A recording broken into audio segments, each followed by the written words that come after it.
Ibihe byiza nshuti bakunze bakadasohoka ba mu mbere Big Media TV, nizere ko mumeze neza mu mpande zigiye zitandukanye z'igihugu. Ni mwakoze subscribe mwe mwese mukurikira mu mbere Big Media, nizere ko mumeze neza. Muri aka kanya tukaba tugiye kurebera hamwe amwe mu makuru ava mu gihugu cy'u Burundi avuga ko leta y'u Burundi ndetse irangajwe imbere na Perezida Neva ishobora kuba ifite umugambi mubisha wo gutera igihugu cy'u Rwanda. Byagiye byumvikana kenshi muri disikuru Perezida Neva yagiye atangaza ko afite umugambi wo kuzahirika ubutegetsi bw'u Rwanda abinyujije mu ngufu za gisirikare. Perezida Neva ibyo ntibyatinze, yagiye ahabwa bimwe mu bikoresho bya gisirikare bisa nk'ibikomakomeye yabihabwa n'igihugu cy'Ububiligi kugira ngo bazabyifashishe mu rwego rwo gutera igihugu cy'u Rwanda. Abantu benshi bagiye batandukanye abakurikiranira hafi ibya politike ndetse n'abandi basobanukiwe iby'intambara bagomeje kugenda baburira Perezida Neva ku mugamba yaba afite wo kuba yatera igihugu cy'u Rwanda. Inze bamwe mu bagiye bahamagara kuri telefoni Perezida Neva bamubaza ku bijyanye n'umugambi afite wo gutera igihugu cy'u Rwanda. Uwa mbere wamuhamagaye kuri telefoni ni Perezida Yoweri Kaguta Museveni, Perezida wa Uganda. Yamuhamagaye kuri telefoni amubaza ku mugambi afite wo gutera u Rwanda. Perezida Neva nawe yahakanye yivuye inyuma, ariko Perezida Yoweri Kaguta Museveni agomeza kugenda amubaza koko nimba afite uwo mugambi wo gutera u Rwanda, ko hari ikosa yabakoze mu buzima bwe ndetse n'ubuzima bw'abarundi, ko ibi byazashira ubuzima bw'abarundi mu kaga ndetse n'igihugu cy'u Burundi mu kaga. Perezida Yoweri Kaguta Museveni yakomeje amuburiraho amwereka ko ingabo za RDF mu gihe yabapanze umugambi wo kuzitera yazasanga ahubwo arizo ziri imbere mu Burundi. Asobanura ko ibyo ingabo z'u Rwanda zigenda zikora hirya no hino ku isi aba bibona, dore ko yaba ashaka gushiraho intambara yo mu karere kandi ko akarere katifuza intambara. Perezida wa Uganda Yoweri Kaguta Museveni yagomeje kugenda amuburira amubwira ko ibyo yabakoze ataba ari byo, ahubwo ko u Rwanda rudafite gahunda yo kuzatera igihugu cy'u Burundi, ahubwo u Rwanda bifuza inzira y'amahoro. Atsinze kandi Perezida William Ruto, Perezida wa Kenya, nawe niyatanzwe yavuze ko amwe mu makuru y'ubutasi igihugu cya Kenya gifite ko Uburundi bushaka kuzaba igikoresho cya bimwe mu bihugu byo mu karere ndetse n'ibihugu by'i Burayi mu rwego rwo gutera igihugu cy'u Rwanda. Perezida Dr. William Ruto yakomeje gutangaza ko igihugu cy'u Burundi atari igihugu gikwiye kuba igikoresho cy'ibindi bihugu, ko izo ngaruka zose bazirengera ibindi bihugu byigaramiye. Perezida William Ruto kandi yatangaje ko mu gihe igihugu cy'u Burundi cyaba kigerageje gutera igihugu cy'u Rwanda, ingaruka zose zakimukira mu gihugu cy'u Burundi na Perezida Neva, dore ko mu minsi mike yaba yamaze guhungira muri Tanzania. Ibi byose byabaye nyuma y'uko igihugu cy'u Burundi cyahawe zimwe mu ntwaro zikomeye n'igihugu cy'Ububiligi, harimo drone 5,000 zazifashishwa mu mugambi wo gutera u Rwanda ndetse na bimwe mu bikoresho bihambaye bya gisirikare. Mu minsi yagiye itambuka nibwo hagiye hagaragara imbunda zitwaye ibisasu ndetse n'imbunda ziremereye zo mu rwego rwo hejuru zerekeza ku mupaka w'u Rwanda n'u Burundi ziva Tanzania. Ariho abantu benshi bahora bavuga ko iki gihugu cy'u Burundi gifite umugambi wo gutera u Rwanda. Bamwe mu Barundi nabo bakomeje kugenda bibaza, ese izi mbunda zose zica mu gihugu mo hagati zikarenga ibijumbura zikajya kwegerezwa ku mupaka w'u Rwanda n'u Burundi zaba zizamara iki? Aha Abarundi bose bakomeje kugenda bibaza, ese ko mwavugaga ko izi mbunda arizo zigomba kuzajya kurinda mu burengerazuba bw'u Burundi ku mupaka wa Burundi ndetse na Uvira, zikaba zerekezwa mu majyaruguru aho zigiye kwegera ku mupaka w'u Rwanda, byaba ari iki? Ibintu byakomeje gushira urujijo ku Barundi. Perezida William Ruto yagomeje agenda abwira Perezida Neva ko ibyo yaba agiye gukora ari nk'ibyabaye mu burasirazuba bwa Repubulika Iharanira Demokarasi ya Kongo. Perezida William Ruto yaramubajije ati, uribuka ibyabaye ejo bundi aho twese dushinja ko ingabo za M23 ari ingabo z'u Rwanda?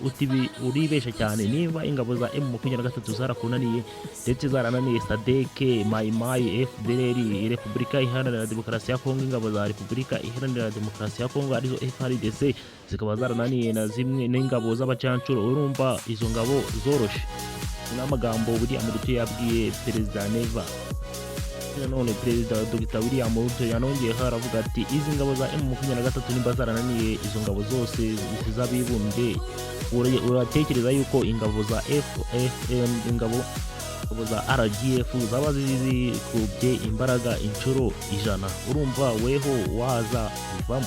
Dore ko kandi uyu mugambi ugomeje kuvugwamo ibihugu byinshi bigiye bitandukanye, by'umwihariko ibihugu byo mu karere ndetse na bimwe mu bihugu byo ku mugabane w'Uburayi.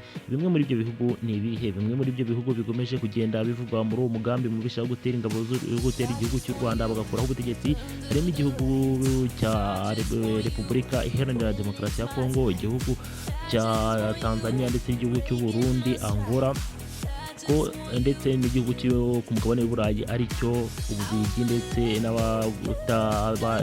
n'abakomeza kuba bakeka ko n'igihugu cy'Ubufaransa cyaba kibifitemo ukuboko.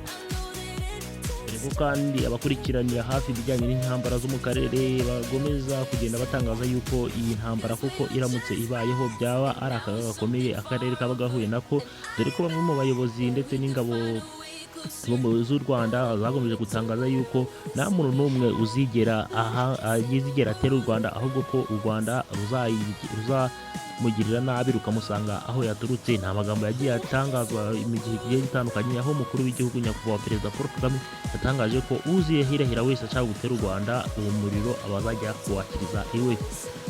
Uko leta y'u Burundi yo ihora ishinja leta y'u Rwanda ko ariyo yagabye ibitero mu gihe habaga intambara mu burasirazuba bwa Repubulika Iharanira Demokarasi ya Kongo, ingabo za M23 zirimo zifata umujyi wa Uvira. Repubulika Iharanira Demokarasi ya Kongo ingabo zayo zahungiye mu gihugu cy'u Burundi zishingayo intwaro ziremereye bakaza barasa mu mujyi wa Uvira mu rwego rwo kugabanya pressure. Ingabo za M23 zarashe ku butaka bw'u Burundi zirasa izo mbunda kugira ngo zigabanye kuraswa kw'abaturage. Niho leta y'u Burundi ishinja leta y'u Rwanda ko ariyo yagabwe ibyo bitero. Rero Perezida Neva akaba agomeje gushinja leta y'u Rwanda ko ariyo yagize uruhare mu ibyo bitero byahitanye umwana ndetse n'umugore. Leta ya Kinshasa ikaba igomeje kuvuga ko izihorera. Kurikiranira hafi ibi bihugu byo mu karere bakaba bagomeje kugenda bagaragaza yuko igihugu cy'u Burundi nta bushobozi bufite cyo kuba cyatera igihugu cy'u Rwanda bijyanye n'amahugurwa ndetse n'ibikoresho bya gisirikare.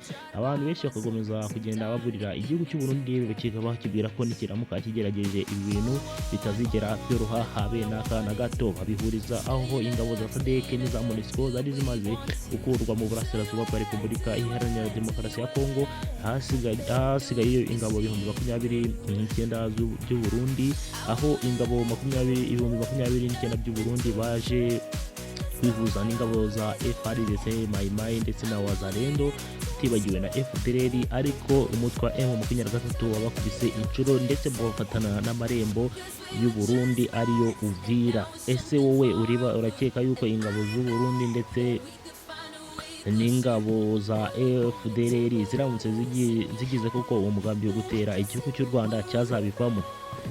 Kugihe ibyo biba, hari andi makuru avuga yuko igihugu cy'u Rwanda by'umwihariko ingabo z'u Rwanda arizo RDF nazo zitatanzwe zamaze gushira igikoresho kigezweho, igikoresho cyo mu rwego hejuru ku mupaka w'u Rwanda n'u Burundi. Bavuga ko igihe u Burundi buzaramuka buhirahiye bushotoye ingabo z'u Rwanda ari ukuzahita bazereka akazi uko kakorwa.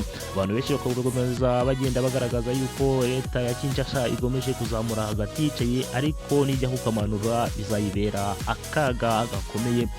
Ni mu gihe mu minsi yasize hagiye hagaragaye bamwe mu baturage b'Abanyarwanda barasiwe mu Kagera barimo bakora akazi kabo ka buri munsi harimo nk'uburobyi. Ibi bikaza guhurizwa koko uyu mugambi waba ugomba uzashyirwa mu bikorwa na leta y'u Burundi.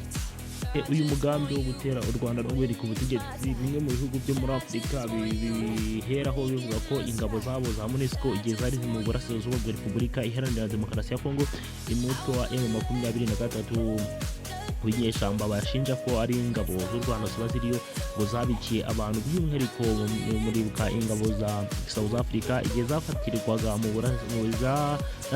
burasirazuba bwa Repubulika Iharanira Demokarasi ya Kongo zikanataha zinyuze ku kibuga mpuzamahanga cya Kigali i Kanombe. Ibi byose ngo byarakaje leta ya South Africa, aho bivuga ko nayo ifitemo ukuboko nko kuba ishaka kuba yagira uruhare mu ikurwaho ry'ubutegetsi bw'u Rwanda. Kandi tutibagiwe na Angola nayo nuko bimeze, iravuga ko uko bigenda kose igomba kuzafasha leta yose ishobora kuba yakwifuza gukora ubutegetsi bw'u Rwanda. Abantu benshi by'umwihariko basobanukiwe ibintu by'intambara bakavuga ko iyi